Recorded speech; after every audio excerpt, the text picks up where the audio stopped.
George Weah won Ballon d'Or in 1995 and then he said, I am never proud of the Ballon d'Or award since I won it and I suffer from racism in Europe. Earlier reports suggested Vinicius winning the Ballon d'Or with Rodri and Carvajal as close contenders. However, a day before the actual ceremony, the rankings eventually leaked out and Rodri came out as the winner.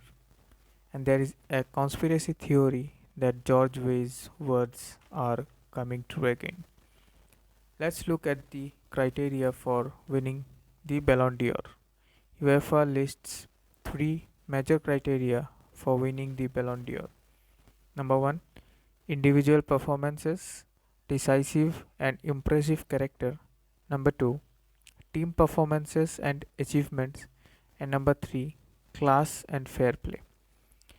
Vinicius had 26 goals and 11 assists. He was part of Madrid's Champions League winning side, Spanish Super Cup winning side, and La Liga winning side. Vini had scored in the final of UEFA Champions League and was also the UCL Player of the Season.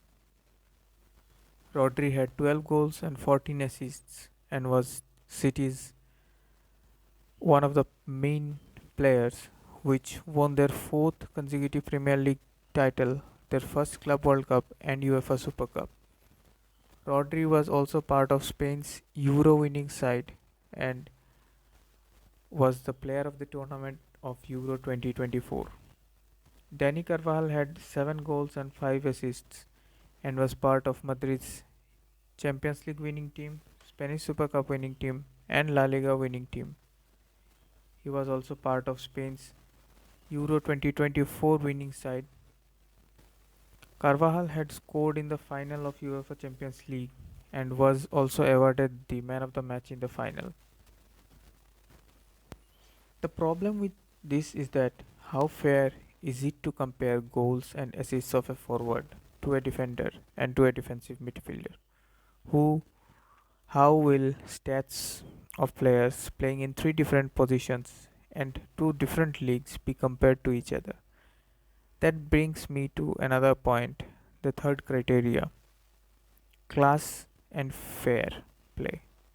What is class and fair play? What defines class and what defines fair play? These are subjective matters, and these subjective opinions can very easily shape the way one votes because ultimately it boils down to the votes. Ballon d'Or is like the Instagram competitions. One with more likes wins. Here, one with more votes wins the Ballon d'Or. And voting always brings an inherent bias. Rodri was not even nominated for Premier League Player of the Season, but he won the Player of the Tournament in Euro 2024. Vini had an average outing with Brazil but was nominated for Player of the Season for La Liga and won the Player of the Tournament in UEFA Champions League. Carvajal was one of the most important players for both Real Madrid and Spain and also won the Player of the Match in the final of UEFA Champions League. Everyone had a fair chance of winning this year and eventually Rodri comes out as winner. Congratulations to Rodri, Premier League player after Cristiano Ronaldo. He is the first Premier League player after Cristiano Ronaldo to win the Ballon d'Or.